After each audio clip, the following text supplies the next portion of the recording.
গপ্প ভয়ের? না না, হাসি।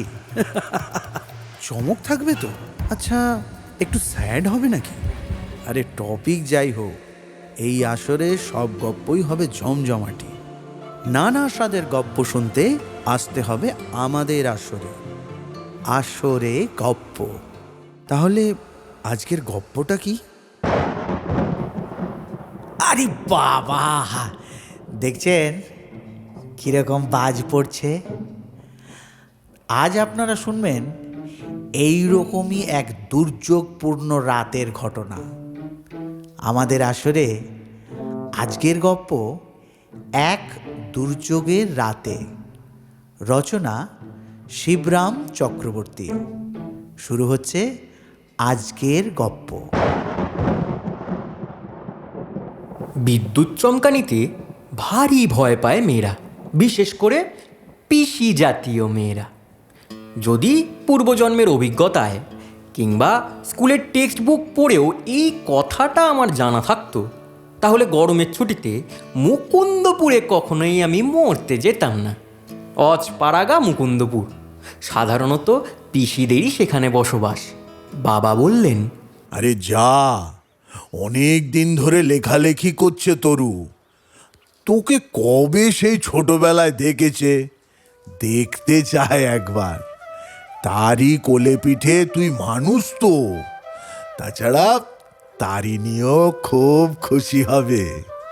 শোন, গরমের ছুটিটা সেইখানেই কাটিয়ে আয় না কেন। গান্ধীজি বলেছেন ব্যাক টু ভিলেজ। তার মানে কি? মানে হলো না, গ্রামাঞ্চলে ফিরে যাও আবার। বাবা দারুণ ভক্ত গান্ধীজির। আমি প্রতিবাদ করতে চাই, তা কি করে হবে বাবা? ব্যাক টু ভিলেজ মানে হবে গ্রামের দিকে পিঠ ফেরাও, অর্থাৎ কিনা গ্রামের প্রতি বিমুখ হয়ে শহরেই তোমরা পড়ে থাকো। তাই নাকি? বাবা মাথা চুলকাতে থাকেন। তাহলে ও দুই হয়, গ্রামেও থাক শহরেও থাক। মা ঘাড় নাড়েন। তা কি করে হয়? ব্যাক টু ভিলেজ মানে হলো তোমার পিঠ দাও গ্রামকে, অর্থাৎ কি না গ্রামকেই তোমার পীঠস্থান করো। তার মানে হলো গিয়ে গ্রামেই পিঠ দিয়ে পড়ে থাকো একবারে চিত হয়ে। মার বাক্যে বাবার উৎসাহ হয়। তবে তো গান্ধীজির ব্যাখ্যায় ঠিক তাহলে। আমার বাবা নিদারুণ ভক্ত গান্ধীজির। গান্ধীজির কথা তবে তোকে শুনতেই হবে। তাছাড়া এখন আমের সময়। ওরে, পাড়া গায়ে প্রচুর আম, কিনে খেতে হয় না। আম বাগানে গিয়ে হাত বাড়িয়ে দাঁড়ালেই টুপটাপ এসে পড়বে। এক হাতেই এসে পড়বে তোর, মাথাতেও পড়তে পারে। সে যে রবি ঠাকুরের কবিতা আছে না, হাত ঝেড়ে মাথা নেড়ে শুরু করেছিলেন বাবা। সেই মনে পড়ে। জ্যৈষ্ঠের ঝড়ে আম কুড়োবার ধুম, আম কুড়োবার ধুম, মানে ওই আম কুড়োবার ধুম। যা, কিন্তু ধুমে এসেই ধুম করে তাকে থামতে হলো। তারপর আর মনে পড়ল না কিছুতেই, না বাবার না আমার। আর মা কবিতার ধার দিয়ে ঘেঁষেন না মা, ও জিনিস তার দুকর্ণের বিষ। যাক, অবশেষে রাজি হলাম, গান্ধীজির কথায় নয়, অনেকটা রবীন্দ্রনাথের আশ্বাসে।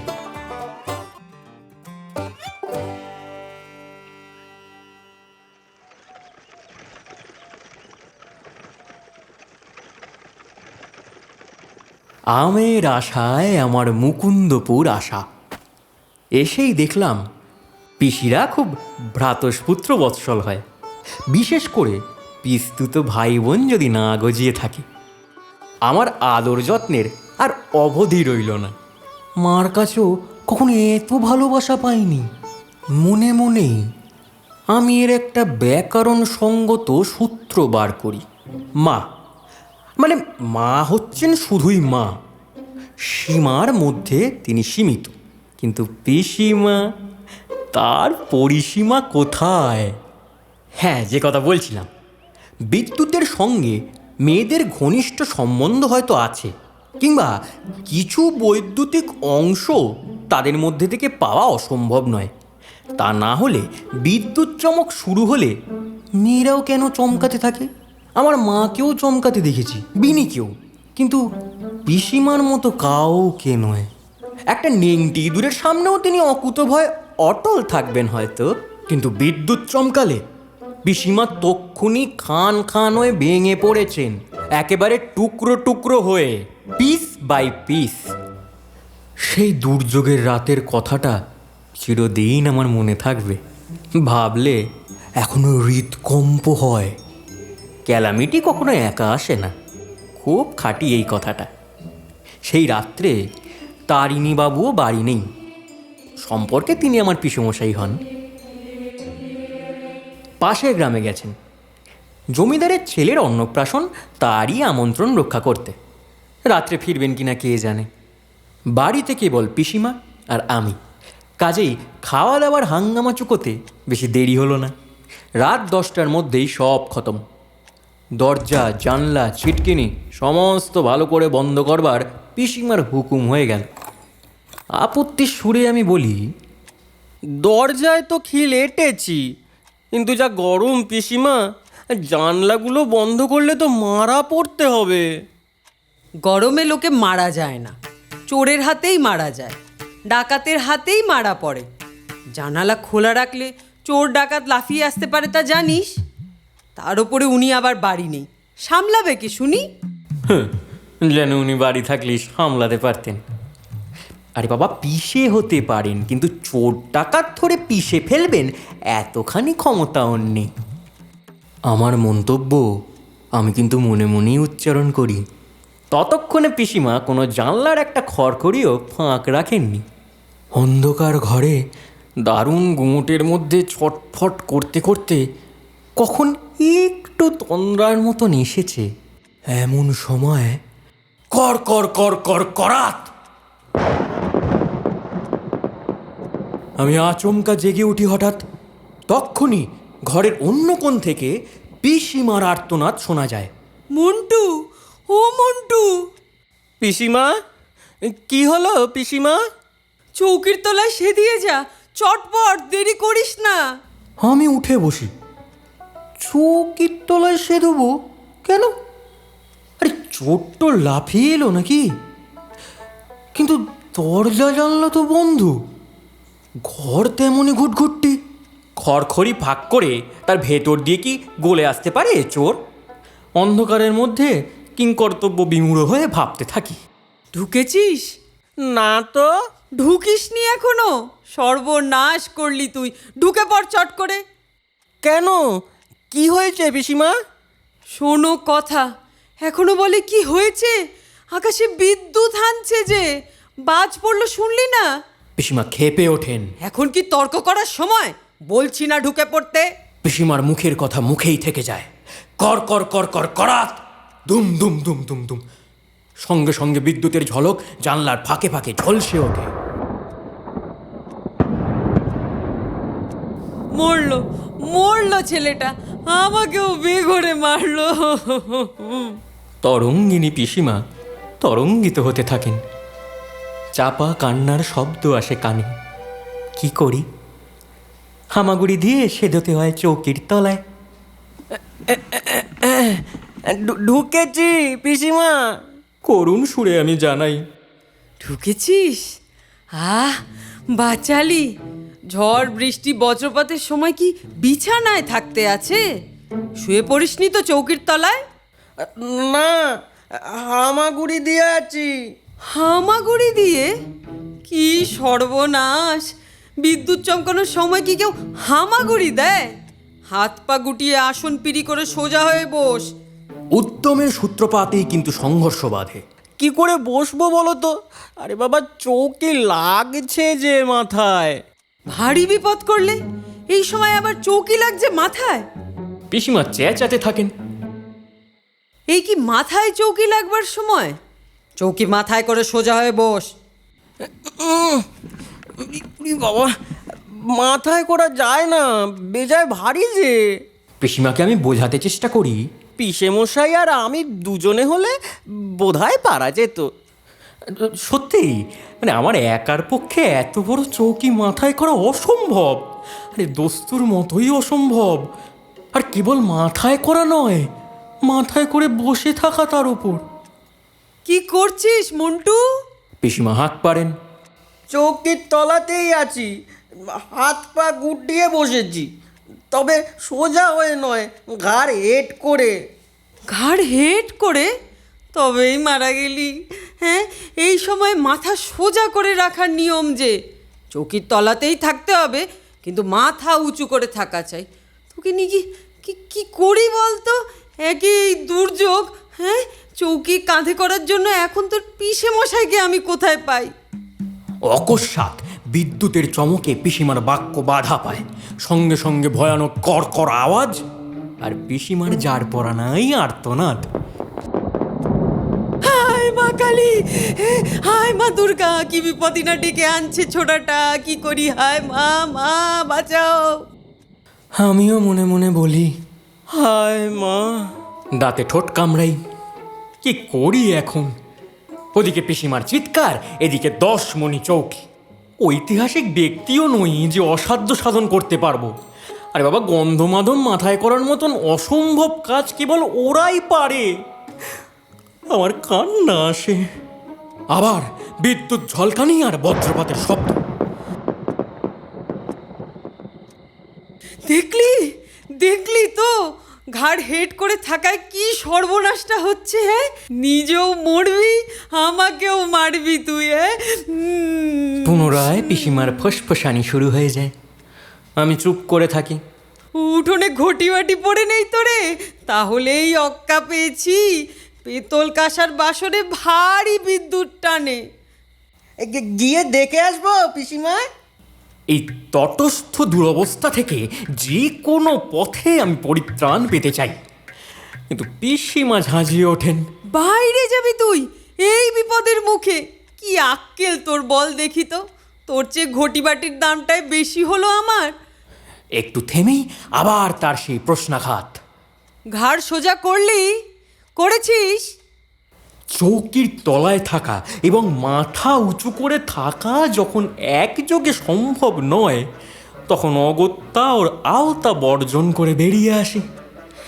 এসে হাঁপ ছেড়ে বাঁচি এবং মাথা উঁচু করি।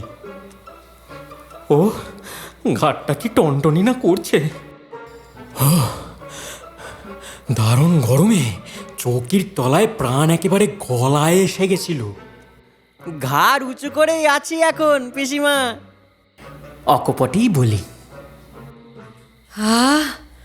বাঁচিয়েছিস। পিসিমার স্বস্তির নিঃশ্বাস পড়ে। লক্ষ্মী ছেলে, সোনা ছেলে, জাদু ছেলে, যা বলি শোনে। আজকের ভয়ানক রাতটা কেটে যাক, মা দুর্গা করুন, কাল সকালেই তোকে পিঠে করে খাওয়াবো। হে কি কি কি কি করছিস আবার? দেশলাই জ্বালছি পিসিমা, লণ্ঠন ধরাবো, যা অন্ধকার। কি সর্বনাশ! এই সময় কেউ আলো জ্বালে? পিসিমা শশব্যস্ত হয়ে ওঠেন। আলোয় যেরকম বিদ্যুৎ টেনে আনে, এমন আর কিচ্ছুতে নয়। নিভিয়ে ফেল এক্ষুনি, এই দণ্ডে। ও বাবা, দেখলি তো কি করলি তুই? আমি করলাম? ও তো আপনি হচ্ছে। আরে দেশলাইয়ে বিদ্যুৎ টেনে আনে কিনা তা তুমিই জানো, কিন্তু সৃষ্টি তো করতে পারে না। আমি এবার একটু বিরক্ত হই, বলি, এই কি বক্তৃতা করবার সময়? তুই কি মরতে চাস? আমাকেও মারতে চাস সেই সঙ্গে? আমি চুপ করে থাকি। কি বলবো? সে সপ্তবজ্র নিবারণের মন্ত্রটা তোর মনে আছে? চেঁচিয়ে চেঁচিয়ে বলতে থাক। বজ্রাঘাত থেকে বাঁচতে হলে ও কি বিচ্ছিরি রাত! কালকে সকাল দেখতে পাবো কিনা মা কালীই জানেন। কই পড়ছিস না মন্তর? জানি না তো, পড়বো কি? কি মুখ্য ছেলেটা! এও জানিস না? স্কুলে কি ছাই শেখায় তোদের? অশ্বত্থমা বলি ব্যাস, হনুমন্ত বিভীষণ, কৃপাচার্য দ্রোণাচার্য, সপ্তবর্জ্য নিবারণ। ঘন ঘন আওড়া, ঘন ঘন আওড়া। আওড়াতে থাকি, কি আর করব। শ্লোক পাঠের মধ্যিখানে আর এক দুর্ঘটনা। পিসিমার পোষা বেড়ালটা কখন আমার পায়ের তলায় এসে হাজির হয়েছে। বিড়ালে আমার ভারী আতঙ্ক, লাফিয়ে উঠি। বিড়ালের হাত থেকে বাঁচবার চেষ্টায় বিড়ালের গায়ে পা চাপিয়ে দিই। চাপা পড়ে বিড়ালটাও ত্রাহি ত্রাহি করে ওঠে। আরে বাবা ধুত তোর! অন্ধকারে যে ধারেই পা বাড়াই সেখানেই বিড়াল। উহ, ও যেন একাই 100, সর্বদা পায়ের সঙ্গে লেপ্টে আছে। পদে পদে এরকম বিড়ালের উৎপাতের চেয়ে বজ্রপাতও আমি সহনীয় জ্ঞান করি। মন্টু, পিসিমার শাসনের কণ্ঠ শোনা যায়। এই কি আমোদের সময় আবার বেড়াল ডাকা হচ্ছে? আমি ডাকিনি পিসিমা। তবে কে ডাকতে গেল শুনি? তোর পিসে মশাই? এমন মিথ্যেবাদী হয়েছে তুমি, ছি ছি। লিখে দেবো দাদাকে চিঠিতে যে তোমার ছেলে যতই বড় হচ্ছে ততই। সত্যি বলছি পিসিমা, আমি ডাকিনি। আমি কেন ডাকবো বেড়াল? আমার কথা শেষ হতে পায় না। বল, কে বেড়াল ডাকলো তবে? কার এত শখ হয়েছে? ভূতে ডাকতে গেল নাকি? পিসিমার কণ্ঠস্বর আরো কঠোর হয়। না, বেড়াল নিজেই ডেকেছে। আবার পিসিমার আর্তনাদ। তিনি যে বেশ বিচলিত হয়েছেন, অন্ধকারের মধ্যে আমি তা টের পাইনি। বেড়াল? তবেই সেরেছে, আমাদের আর রক্ষে নেই আজ তাহলে। বেড়াল ভারী বিদ্যুৎবাহী, বেড়ালের রোয়ায় রোয়ায় বিদ্যুৎ বইতেই লিখে দিয়েছে। কি সর্বনাশ, কি সর্বনাশ! হে মা কালী, হে মা দুর্গা, হে বাবা অশ্বত্থমা, হে বাবা বলি ব্যাস। বাবা নয়, বলো বাবারা। আমি ওকে সংশোধন করে দিই। বহু বচনে বলছো যে পিসিমা। এই সময় আমার ইয়ার কি? পিসিমা আমাকে ধমক দেন। হে বাবা হনুমন্ত, হে বাবা বিভীষণ, হে হে হে বাবা জাম্বুবান, ছোটাটাকে বাঁচাও, ছোটাটাকে বাঁচাও। অবধ ছেলের অপরাধ নিও না বাবা, নিও না। পিসিমা যান খেপে। এখনো বুঝি ধরে রয়েছিস বেড়ালটাকে? ছুঁড়ে ফেল, ছুঁড়ে ফেলে দে, ছুঁড়ে ফেল এই দণ্ডে। ছুঁড়ে ফেলা শক্তই হয়, কেননা বিড়ালটাকে তো আমি ধারণ করিনি। কিন্তু পিসিমার আদেশ রাখতেই হবে, যে করেই হোক। অন্ধকারেই আন্দাজ করে বেড়ালের উদ্দেশ্যে এক শুট ঝাড়ি। শুট লাগবি তো লাগ। গিয়ে লাগলো এক তেপায়া টেবিলে। তাতে ছিল পিসেমশাইয়ের ওষুধপত্রের শিশি। ওই যত রাজ্যের শৌখিন ব্যারাম সব পিসেমশাইয়ের ওই এক চেটে। তো সেই এক ধাক্কাতেই টেবিল চিৎপাত আর শিশি বোতল সব চুরমার। এই আওয়াজ শুনে পিসিমা গো গো করতে থাকেন।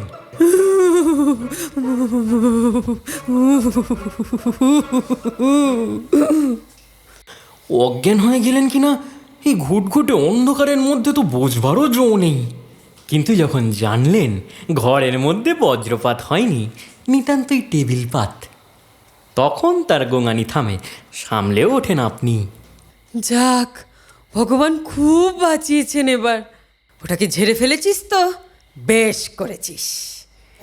অন্য সময় হলে তার আদরের মেনির গায়ে কাউকে হাতও ঠেকাতে দেন না, কিন্তু এখন বিদ্যুতের সামনে বেড়ালের ওপরেও পিসিমার আর চিত্তির নেই।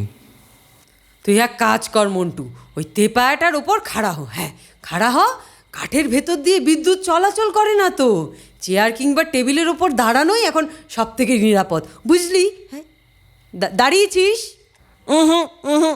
কি দোষী ছেলে রে বাবা, দাঁড়াসনি এখনো? তুই কি আমাকে পাগল করে দিবি নাকি? হে মা দুর্গা, হে মা কালী। দাঁড়িয়েছি পিসিমা, দাঁড়িয়েছি। উফ, এমন দুর্যোগের রাত কাটলে হয়। দোহায় মা দুর্গা, তোর পিসে মশাই ফিরে এসে আমাদের জ্যান্ত দেখবে কিনা কে জানে। পরের ছেলেকে টেনে এনে কি বিপদেই যে পড়লুম। দাদাকে আমি কৈফিয়ত দেব কি? আমি সন্তর্পণে আর সসংকোচে ক্ষীণ কায়া তেপায়ার উপর শশে মীরা হয়ে দাঁড়িয়ে থাকি, নীরবে পিসিমার কাতরোক্তি শুনি। মন্টু, ভূমিকম্পের সময় কি করে রে? শাক ঘন্টা বাজায় না, ওতেই ভূমিকম্প থেমে যায়। নয় কি ঝড় বৃষ্টি কি ভূমিকম্পের চেয়ে কম কিছু মারাত্মক? আয় আয়, আমরাও শাক ঘন্টা বাজাই, তাহলে ঝড় বৃষ্টি থেমে যাবে, বজ্রপাতও বন্ধ হবে। শাক এই কুলুঙ্গিতেই আছে, আমি নিচ্ছি। হ্যাঁ, আর ওই ধারের থেকে ঘন্টাটা তুই পেরে আন। অন্ধকারে পারবি তো? অন্ধকারেই আমি ঘাড় নাড়ি। এনেছিস? হুফ, বড্ড দেরি করিস তুই, বাঁচতে আর দিলি না আমাদের। তাকের এবং শাঁখের অন্বেষণে 3টে চেয়ার ওল্টাই, গোটা কত গেলাস ফেলি, জলের পুজোকেও নিপাত করি। তারপর মনে পড়ে শাঁখ আনার দায় তো আমার নয়, পিসিমার। আমার এখতিয়ার হচ্ছে ঘন্টা। হ্যাঁ, ঘন্টাটাকে হাতিয়ে বলি, এই যে এনেছি পিসিমা। বেশ, এইবারে ওই তেপায়াটার ওপর দাঁড়া, খুব জোরে পেট, আকাশে যেন দেবতারা শুনতে পান। আমি শঙ্খ বাজাচ্ছি। পিসিমা শাঁখ বাজান আর আমি ঘন্টা পিটি। পিসিমা কষে বাজান, আমিও প্রাণপণে পিটি। কানের সমস্ত পোকা বেরিয়ে আসে আমার। হঠাৎ জানলাটা খুলে যায়, একটা ছায়া মূর্তি যেন ঘরের মধ্যে লাফিয়ে পড়ে। চোর নাকি? পিসিমা ভয়ে কাঠ হয়ে যান। আমিও ঘন্টা বাদ্য থামাই। কিরে, ডাকাত পড়েছে নাকি? ছায়া মূর্তি বলে, তোরা কি লাগিয়েছিস বলতো মনটা?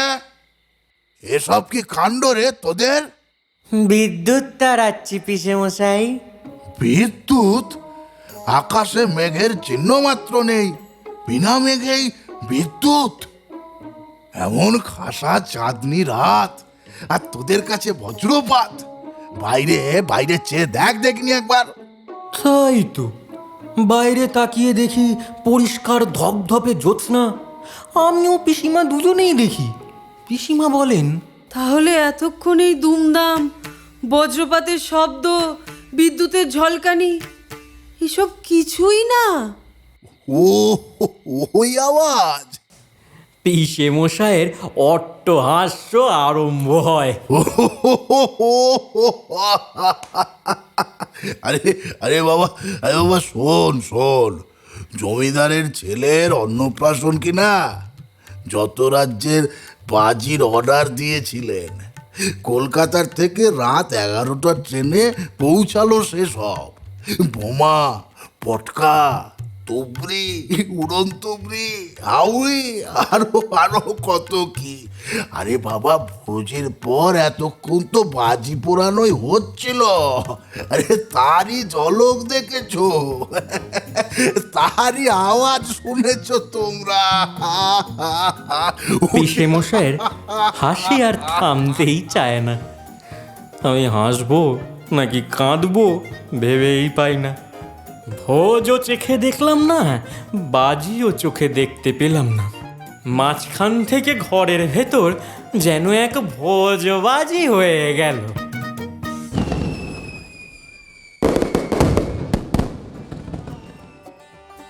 শুনলেন আজকের গল্প এক দুর্যোগের রাতে।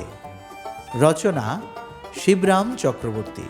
গল্প পাঠে শুভম মুখার্জি।